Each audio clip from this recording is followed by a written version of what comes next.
हम लोग पढ़ रहे हैं इंडियन पॉलिटी, और इंडियन पॉलिटी में आज हम पढ़ेंगे ट्रिब्यूनल्स यानी कि अधिकरण के बारे में। ट्रिब्यूनल क्या है, किस तरीके से इनका गठन होता है, क्या इनके कार्य है और क्या इनको शक्तियां दी गई है, इन सब बातों के बारे में हम लोग जानेंगे। लेकिन इससे पहले हम लोग कुछ बेसिक कॉन्सेप्ट को जान लेते हैं ताकि ट्रिब्यूनल को समझने में हमारे कॉन्सेप्ट क्लियर हों और हम लोग लंबे समय तक इन चीज़ों को रिटेन कर पाएँ। तो सबसे पहले बात करते हैं भारत के संविधान में। भारत के कॉन्स्टिट्यूशन में जो शक्तियां हैं वो 3 ऑर्गन या 3 भागों में बांटी गई है, जो कि हम लोग जिसको लेजिस्लेटिव, एग्जीक्यूटिव या जुडिशरी बोल सकते हैं। इन 3 भागों के अंदर शक्तियां बांटी गई है। सबसे पहले बात करते हैं लेजिस्लेटिव की, जिसे हिंदी में बोलते हैं विधायिका। विधायिका का काम है कानून बनाना। विधायिका में कौन कौन शामिल है? केंद्र के स्तर पे इसमें भारत के राष्ट्रपति, लोकसभा और राज्यसभा शामिल है, और राज्य के स्तर पर इसमें राज्य के राज्यपाल, विधानसभा, और जिन राज्यों में विधान परिषद है वहाँ वो भी इसमें शामिल है। बात करते हैं एग्जीक्यूटिव की। एग्जीक्यूटिव को बोलते हैं कार्यपालिका। एग्जीक्यूटिव का काम ये है कि वो लेजिस्लेटिव के द्वारा बनाए गए कानून को लागू करती है। इसमें शामिल है भारत के राष्ट्रपति, भारत के प्रधानमंत्री, मंत्रिपरिषद और भारत के महान्यायवादी यानी कि अटॉर्नी जनरल ऑफ इंडिया। राज्य के स्तर पे इसमें शामिल हैं राज्य के राज्यपाल, मुख्यमंत्री, मंत्रिपरिषद और राज्य के महाधिवक्ता यानी कि एडवोकेट जनरल ऑफ स्टेट। इनका काम है विधायिका के द्वारा बनाए गए कानूनों को लागू करना। तीसरा ऑर्गन है वो है जुडिशरी यानी कि न्यायपालिका। इसमें सबसे ऊपर सुप्रीम कोर्ट, फिर हाई कोर्ट और उसके नीचे डिस्ट्रिक्ट एंड सेशन कोर्ट यानी कि जिला और सत्र न्यायालय शामिल होते हैं। जुडिशरी का मुख्य कार्य ये है कि वो लेजिस्लेटिव और एग्जीक्यूटिव के द्वारा बनाए गए कानून और उनके द्वारा लिए गए जो निर्णय हैं उनकी जांच करती है कि कहीं वो संविधान की भावना के खिलाफ तो नहीं है या नागरिकों के मौलिक अधिकारों का उल्लंघन तो नहीं कर रहे। अगर ऐसी परिस्थिति बनती है तो वो इन आदेश और इन कानूनों को रद्द कर सकती है और जो भी कॉन्स्टिट्यूशनल रेमेडी है उसको लागू कर सकती है। जुडिशरी के पास भारत के संविधान में बहुत पावर दी गई है। न्यायपालिका को गार्जियन ऑफ द कॉन्स्टिट्यूशन यानी कि संविधान का संरक्षक, watchdog of Indian democracy, Bharat के लोकतंत्र का प्रहरी इत्यादि जो टाइटल है उससे इसको सुशोभित किया गया है। अब 2 प्रिंसिपल है जिसको हम लोगों को देखना जरूरी है। सबसे पहला प्रिंसिपल है सेपरेशन ऑफ पावर यानी कि शक्तियों का पृथक्करण। भारत के संविधान के अनुच्छेद 50 के अंदर,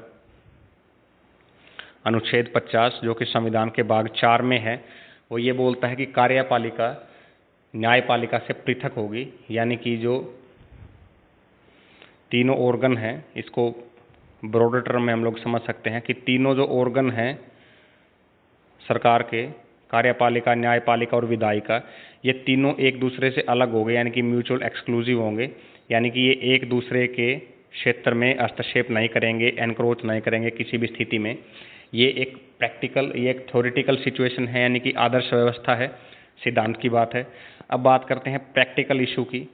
प्रैक्टिकल तौर पे ये चीज़ें संभव नहीं है क्योंकि भारत जो है दुनिया का 7वां सबसे बड़ा देश है और इसे एक सब कॉन्टिनेंट या उपमहाद्वीप की संज्ञा दी गई है। दूसरा, भारत की जनसंख्या आज के समय में दुनिया में सबसे ज़्यादा है। 140 करोड़ से ज़्यादा लोग भारत में रह रहे हैं। इसके अलावा जब भारत आज़ाद नहीं था, जब अंग्रेज भारत में थे, तब अंग्रेजी सरकार का मुख्य काम ये था कि वो लॉ एंड ऑर्डर को मेंटेन करे यानी कि कानून और व्यवस्था को बनाए रखे, और जो लोग उस कानून का उल्लंघन करते हैं उनको पकड़ के उनको सजा दे। तो ये काम इंग्लिश सरकार का था। और जो सरकारें ऐसा काम करती है उसको पुलिस स्टेट बोलते हैं, यानी कि जिनका मुख्य काम लॉ एंड ऑर्डर को मेंटेन करना है। लेकिन जब भारत आज़ाद हुआ, भारत में संविधान लागू हुआ, और संविधान लागू होने के 40, 50, 60, 70 साल के बाद जो राज्य है उसका रुख बदला है। अब राज्य की भूमिका एक पुलिस स्टेट के तौर पर ना होकर राज्य की भूमिका एक वेलफेयर स्टेट के रूप में है, यानी कि लोक कल्याणकारी राज्य। लोक कल्याणकारी राज्य वो होता है जिसके अंदर सरकारें जनता के कल्याण की तरफ ध्यान देती है, जिसको हम लोग कुछ उदाहरण से समझ सकते हैं। जैसे कि लोक कल्याण के लिए SC, ST, OBC और वुमेन को रिजर्वेशन दिया गया है। इसके अलावा जो बच्चे हैं 6 साल से 14 साल तक के, उनके लिए फ्री एजुकेशन का प्रावधान किया गया है। महिलाओं के लिए मैटरनिटी बेनिफिट का प्रावधान है। जो बूढ़े हैं, दिव्यांग है या जो विधवा है उनके लिए पेंशन का प्रावधान सरकार करती है। पर्यावरण के संरक्षण के लिए सरकारें काम कर रही है। इसके साथ ही लोगों को फ्री लीगल एड या अन्य सहायता, जैसे कि किसानों के लिए सब्सिडी, फ्री इलेक्ट्रिसिटी और जो यूरिया वगैरह जो फर्टिलाइजर है उस पर सब्सिडी सरकार प्रोवाइड कर रही है। तो ये लोक कल्याणकारी सरकार के लक्ष्य है। तो 140 करोड़ जनता के लिए और दुनिया के 7वें सबसे बड़े देश और लोक कल्याणकारी राज्य के लिए प्रशासन को जो कार्य करना पड़ता है, तो उस स्थिति में जो म्यूचुअल एक्सक्लूसिव स्टेट है, यानी कि तीनों अंग एक दूसरे से बिल्कुल ये छूती रहें, तो ये प्रशासन में दिक्कत पैदा कर सकता है और देश के विकास के लिए और लोक कल्याणकारी राज्य के लिए घातक हो सकता है। तो इसके लिए चेक एंड बैलेंस का प्रोविज़न किया गया है। चेक एंड बैलेंस का अर्थ है कि जो तीनों डोमेन हैं, विधायिका, कार्यपालिका और जुडिशरी, ये तीनों एक दूसरे के अधिकार क्षेत्र में थोड़ा बहुत हस्तक्षेप करते हैं, यानी कि जितना आवश्यक हो। और ये ऐसा इसलिए किया जाता है ताकि एक डोमेन जो है वो दूसरे के ऊपर हावी ना हो सके, यानी कि एक किसी दूसरे के ऊपर अपनी डोमिनेंस स्थापित ना कर ले। तो इसको समझने के लिए जब हम इसको समझते हैं तो हम ट्रिब्यूनल के बारे में सारी चीज़ें समझ जाएंगे। अब ये कैसे हस्तक्षेप करते हैं एक बार जल्दी से इसको देख लेते हैं। अब बात करते हैं लेजिस्लेटिव और जुडिशरी की, यानी कि लेजिस्लेटिव, न्यायपालिका और विधायिका एक दूसरे के को कैसे नियंत्रण में रखते हैं। बात करते हैं जुडिशरी और लेजिस्लेटिव की। अगर देश की संसद कोई भी ऐसा कानून बनाती है जो संविधान के विरुद्ध है या लोगों के मौलिक अधिकार का उल्लंघन कर रहा है, फंडामेंटल राइट का, तो जुडिशरी उस कानून को रद्द कर सकती है। तो इस तरीके से जो जुडिशरी है वो लेजिस्लेटिव पे कंट्रोल रखती है। अब लेजिस्लेटिव जुडिशरी पे किस प्रकार से कंट्रोल रखती है या उसके कामों को अपने हाथ में लेती है, तो देश के सुप्रीम कोर्ट या हाई कोर्ट के जज के ऊपर जब भी हटाने के लिए महाभियोग या इम्पीचमेंट लगाया जाता है, तो वो काम देश की लेजिस्लेटिव या विधायिका करती है। तो इस प्रकार लेजिस्लेटिव और जुडिशरी एक दूसरे के अधिकार क्षेत्र में थोड़ा बहुत अतिक्रमण करते हैं और चेक एंड बैलेंस को लागू करते हैं। इसी प्रकार बात करते हैं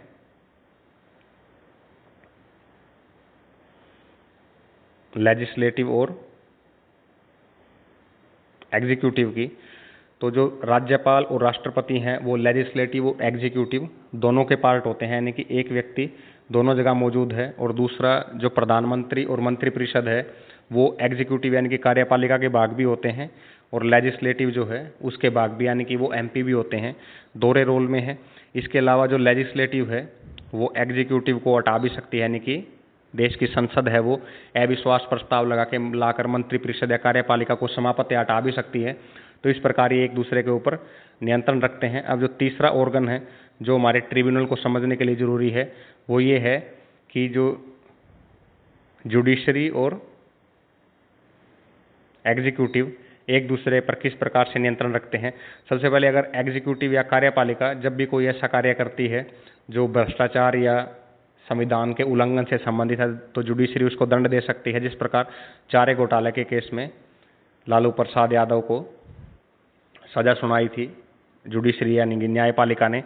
अब बात करते हैं कि एग्जीक्यूटिव किस प्रकार से जुडिशरी के कार्य करती है, यानी कि कार्यपालिका किस तरीके से न्यायपालिका के कार्य कर सकती है। इसी सिद्धांत के ऊपर आपका ट्रिब्यूनल आधारित है, यानी कि जब एग्जीक्यूटिव न्यायपालिका के साथ मिलकर न्यायपालिका के जैसे कार्य करती है तो ट्रिब्यूनल का जन्म होता है।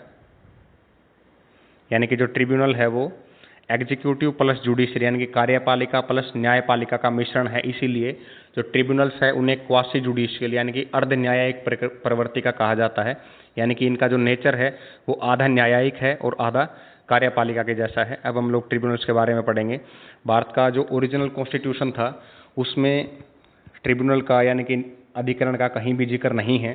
हालांकि 1941 में सबसे पहला ट्रिब्यूनल स्थापित किया गया था जो कि इनकम टैक्स से संबंधित था।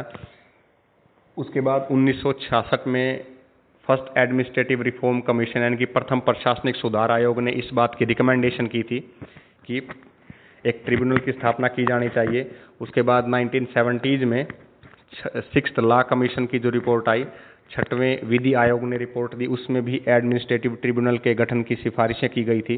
फिर सवर्ण सिंह कमेटी बनती है 1976 में, और सवर्ण सिंह कमेटी की रिकमेंडेशन के ऊपर तत्कालीन भारत सरकार ने 42वां संविधान संशोधन अधिनियम 1976 पारित किया, और इस अधिनियम के द्वारा भारत के संविधान में भाग 14A जोड़ा गया और 2 नए अनुच्छेद 323A और 323B को जोड़ा गया जो कि अधिकरण या ट्रिब्यूनल से संबंधित थे। अब हम लोग 323A और 323B को अलग अलग पढ़ेंगे। इसमें 323A जो है वो ज़्यादा डिटेल में है और ज़्यादा महत्वपूर्ण है। अब बात करते हैं 323A, इसको बोलते हैं एडमिनिस्ट्रेटिव ट्रिब्यूनल यानी कि प्रशासनिक अधिकरण। 323A के जो ट्रिब्यूनल है उनकी स्थापना सिर्फ और सिर्फ भारत की संसद के द्वारा की जा सकती है।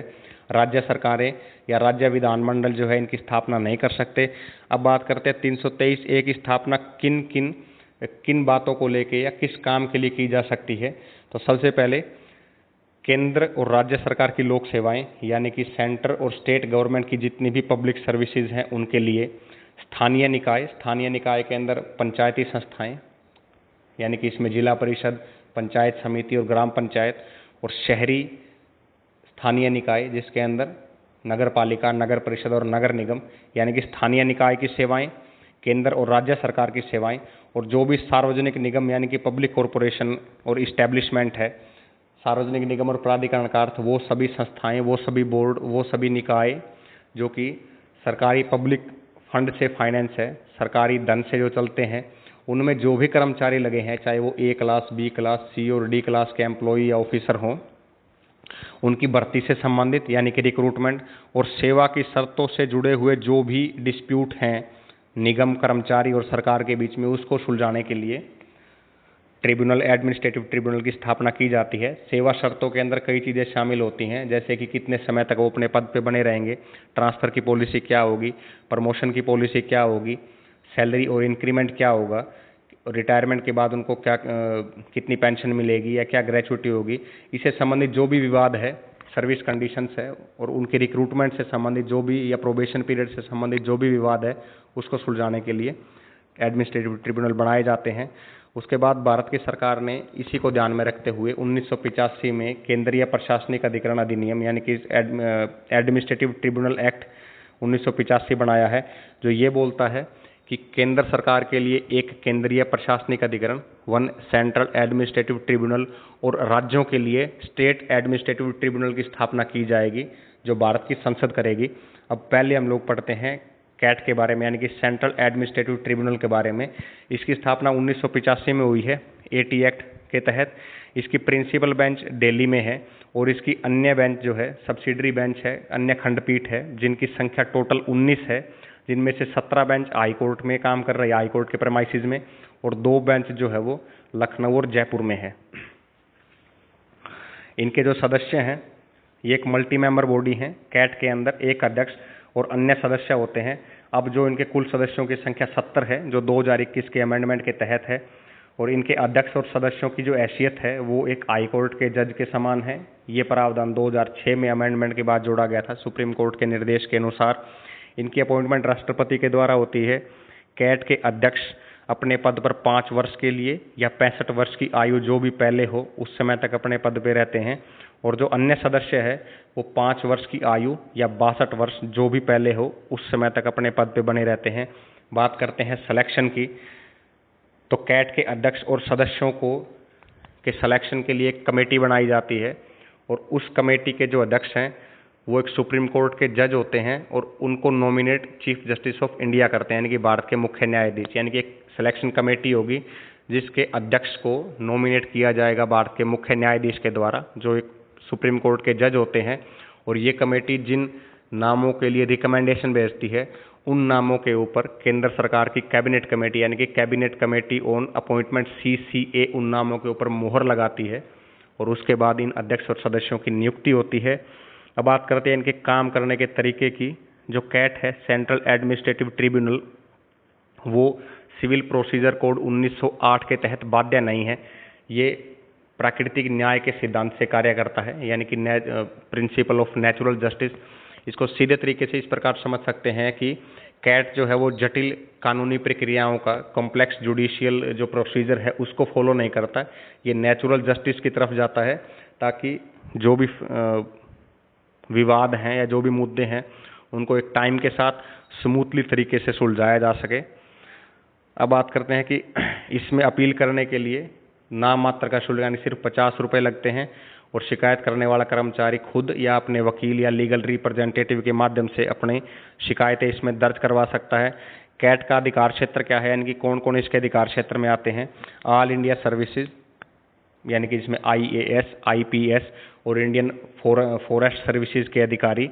इसके अलावा केंद्रीय सेवाएं, सेंट्रल गवर्नमेंट के जो भी ऑफिसर्स हैं वो, केंद्र के नागरिक पद यानी कि civilian post of central government और सैन्य सिविल पद और आर्मी के जो सिविल पद हैं, सिविल पोस्ट हैं, वो इसमें शामिल होती हैं। आर्मी की सिविल पोस्ट की बात करें तो कुक हुआ, फायरमैन हुआ, या सिविल ड्राइवर हुए, मैकेनिक हुए, वॉचमैन हुए, कुक हुए, ये सब जो है आर्मी की सिविलियन पोस्ट है। ये सब व्यक्ति जो हैं, इन कर्मचारी सेंट्रल एडमिनिस्ट्रेटिव ट्रिब्यूनल के अधिकार क्षेत्र में आते हैं, यानी कि ये अपनी शिकायतें कैट में दर्ज करवा सकते हैं। 3 एक्सेप्शन हैं जो इसमें नहीं आते, जिनको याद रखना जरूरी है।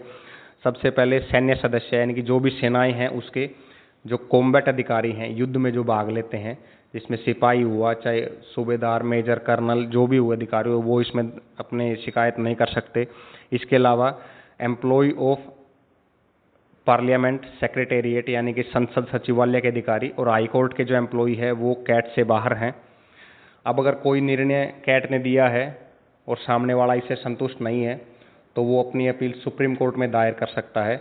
ये प्रावधान कैट अधिनियम 1985 में थे, जो मूल अधिनियम था, लेकिन 1997 में सुप्रीम कोर्ट ने Chandra Kumar versus Union of India में ये निर्णय दिया कि बिना हाई कोर्ट के सीधे सुप्रीम कोर्ट में जाना ये हाई कोर्ट के क्षेत्राधिकार यानी कि जूरिसडिक्शन का उल्लंघन है, भारतीय संविधान का उल्लंघन है, और इसके साथ ही ये अनकॉन्स्टिट्यूशनल भी है। अब जो वर्तमान स्थिति ये है कि कैट के निर्णय के विरुद्ध पहले हाई कोर्ट में अपील की जाती है और दूसरी अपील जो है वो सुप्रीम कोर्ट में की जाती है। अब कैट के साथ जब हमने पढ़ा था तो ये भी था कि एक केंद्र के लिए कैट सेंट्रल एडमिनिस्ट्रेटिव ट्रिब्यूनल होगा और दूसरा राज्यों के लिए स्टेट एडमिनिस्ट्रेटिव ट्रिब्यूनल यानी कि SAT होगा। जो SAT है इसकी स्थापना भी राज्यों की सिफारिश के ऊपर, जब राज्य सिफारिश करता है तब भारत की संसद के द्वारा की जाती है, इसकी स्थापना की जाती है। और ये क्या क्या काम देखता है, राज्य सरकार में जो भी सेवाएं या सर्विसेज हैं उनके कर्मचारियों की रिक्रूटमेंट और सर्विस कंडीशन से संबंधित जो भी डिस्प्यूट है उन मामलों को ये सुलझाता है। जब इसकी स्थापना हुई थी तो शुरुआत में देश में 9 SAT थे, अब सिर्फ 6 SAT बचे हैं। SAT के सदस्य और इसके अध्यक्ष हैं, उनकी नियुक्ति राज्यपाल के द्वारा की जाती है, लेकिन राज्यपाल इन अपॉइंटमेंट को करने से पहले देश के राष्ट्रपति से सलाह लेता है। अब ये प्रावधान भी AT एक्ट 1985 के अंदर है कि जॉइंट SAT यानी कि संयुक्त राज्य प्रशासनिक अधिकरण, जॉइंट SAT की स्थापना भी की जा सकती है जो 2 या 2 से ज़्यादा राज्यों के लिए होगी, और उसकी जो अध्यक्ष और सदस्य है उनकी नियुक्ति भी राष्ट्रपति करेगा, और इनकी स्थापना का प्रावधान भी भारत की संसद के द्वारा ही हो सकता है। अब बात करते हैं 323B यानी कि 323A हमने पढ़ा। 323B के अंदर जो अन्य मामले हैं यानी कि कर्मचारी है, चाहे केंद्र और राज्य सरकार के कर्मचारियों की रिक्रूटमेंट और सेवा शर्तों को छोड़कर जो अन्य मामले हैं उनके लिए जो अधिकरण है, जो ट्रिब्यूनल है, वो 323B के अंदर स्थापित किए जाएंगे। और ये कौन कौन से अन्य मामले हैं? ऐसे मामले 8 हैं, जो है टैक्स से रिलेटेड, दूसरा फॉरेन करेंसी इंपोर्ट और एक्सपोर्ट से रिलेटेड, तीसरा इंडस्ट्री और लेबर से रिलेटेड कोई अगर विवाद है, चौथा लैंड रिफॉर्म भूमि सुधार से संबंधित, पांचवा जो है नगर संपत्ति की अधिकतम सीमा, पांचवा MP और MLA के लिए जो इलेक्शन होते हैं उससे संबंधित डिस्प्यूट के लिए, नंबर 7 खाद्य सामग्री के लिए, और नंबर 8 किराया और किराएदारी अधिकार से संबंधित। यानी कि इन 8 मामलों से संबंधित जो भी डिस्प्यूट है उसको लेके भी ट्रिब्यूनल जो बनेंगे वो 323B के तहत बनेंगे। अब हम लोग पढ़ेंगे 323B के तहत जो ट्रिब्यूनल बनते हैं उनकी स्थापना कौन करता है। 323B के तहत जो ट्रिब्यूनल है उनकी स्थापना केंद्र सरकार और राज्य जो यानी कि भारत की संसद और राज्य के विधानमंडल यानी कि राज्य की विधानसभा और विधान परिषद, ये दोनों कर सकते हैं। और ये किस मामलों को देखती है, यानी कि 323A को छोड़कर जो 8 मामले हमने डिस्कस किए हैं उन मामलों से संबंधित क्षेत्राधिकार जो है वो 323B के तहत आता है। और 323B के तहत जो ट्रिब्यूनल बनते हैं वो हिरार्की में होते हैं। हिरार्की का अर्थ यानी कि वरीयता क्रम में होता है। जिस प्रकार सबसे नीचे डिस्ट्रिक्ट कोर्ट होती है, उसके ऊपर अपील करते हैं हम लोग हाई कोर्ट में, और उसके ऊपर हम लोग करते हैं अपील सुप्रीम कोर्ट में।